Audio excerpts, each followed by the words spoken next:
peserta didik. Mari kita belajar dengan bahagia dan merdeka.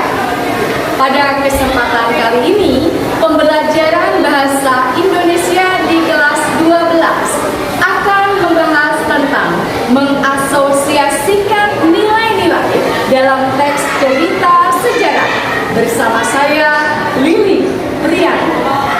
Asosiasikan nilai-nilai dalam novel sejarah dengan kehidupan saat ini untuk mata pelajaran bahasa Indonesia di kelas 12 tahun pelajaran 2022-2023 di SMA Negeri 2 Cikarang Utara.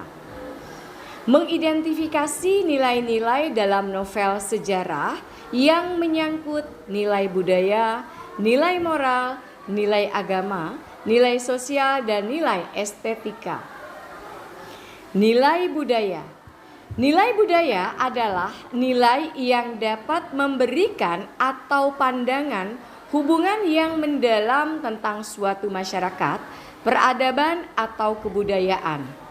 Contohnya, dan bila orang mendarat dari pelayaran, entah jauh entah dekat, ia akan berhenti di suatu tempat beberapa puluh langkah dari dermaga. Ia akan mengangkat sembah di hadapannya berdiri Sela Baginda di sebuah tugu batu berpahat dengan prasasti peninggalan Sri Airlangga.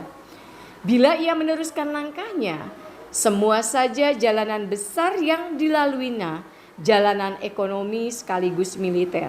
Ia akan selalu berpapasan dengan pribumi yang berjalan tenang tanpa gegas, sekalipun di bawah terik matahari.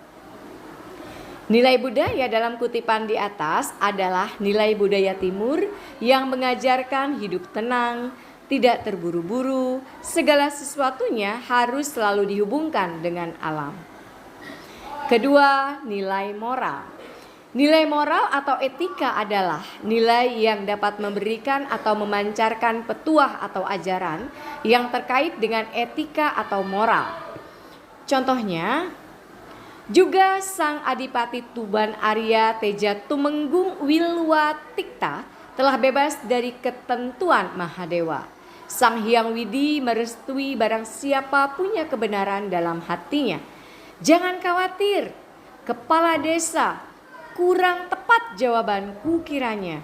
Ketakutan selalu jadi bagian mereka yang tak berani mendirikan keadilan. Kejahatan selalu jadi bagian mereka yang mengingkari kebenaran, maka melanggar keadilan. Dua-duanya busuk, dua-duanya sumber keonaran di atas bumi ini. Klan ia teruskan wejangannya tentang kebenaran dan keadilan dan kedudukannya di tengah-tengah kehidupan manusia dan para dewa. Nah, nilai moral dalam kutipan di atas adalah ketakutan membela kebenaran sama buruknya dengan kejahatan karena sama-sama melanggar keadilan. Ketiga, nilai agama. Nilai agama yaitu nilai-nilai dalam cerita yang berkaitan dengan nilai-nilai agama. Contohnya, kala itu tahun 1909, segenap rakyat berkumpul di alun-alun. Semua berdoa, apapun warna agamanya, apakah Siwa, Buddha maupun Hindu. Semua arah perhatian ditujukan dalam satu pandang ke Purawakarta yang tidak dijaga terlampau ketat. Segenap prajurit bersikap sangat ramah kepada siapapun karena memang mereka bersikap keseharian. Lebih dari itu, segenap prajurit merasakan gejolak yang sama oleh duka mendalam atas gering yang diderita Kertarajasa Jawawardhana, bersumber dari Gajah Mada, bergelut dalam kemelut tahta dan angkara langit Kresna Haryadi. Nah, nilai agama dalam kutipan tersebut tampak pada aktivitas rakyat dari berbagai agama yang mendoakan Kertarajasa Jayawardhana yang sedang sakit. Nilai sosial. Nilai sosial yaitu nilai yang berkaitan dengan tata pergaulan antara individu dalam masyarakat. Contohnya, Sebagian terbesar pengantar sumbangan, pria, wanita, tua dan muda menolak disuruh pulang. Mereka bermaksud menyumbangkan tenaga juga. Maka jadilah dapur raksasa pada malam itu. Menyusul kemudian datang bondongan gerobak mengantarkan kayu bakar dan minyak-minyakan. Dan api pun menyala dengan berpuluh tungku. Dari kutipan di atas, nilai sosial tampak pada tindakan menyumbang atau menyediakan untuk membantu pelaksanaan pesta perkawinan. Dan terakhir, nilai estetis. Nilai estetis adalah nilai yang berkaitan dengan keindahan, baik keindahan struktur pembangun cerita, fakta cerita, maupun teknik penyajian cerita. Contohnya, betapa megah dan indah bangunan itu karena terbuat dari bahan-bahan pilihan. Pilar-pilar kayunya atau semua bagian dari tiang saka, belandar bahkan sampai pada usuk diraut dari kayu jati pilihan dengan perhitungan bangunan. Itu sanggup melewati waktu puluhan tahun. Bahkan diharap bisa tembus lebih dari 100 tahun. Tiang saka diukir indah warna-warni. Kakinya berasal dari bahan batu merah penuh pahatan ukir, mengambil tokoh-tokoh pewayangan atau tokoh yang pernah ada bahkan masih hidup. Bangunan itu berbeda-beda bentuk atapnya, pun demikian bentuk wajahnya. Halaman 3 istana utama itu diatur rapi dengan sepanjang jalan ditanami pohon tanjung, kesara, dan cempaka.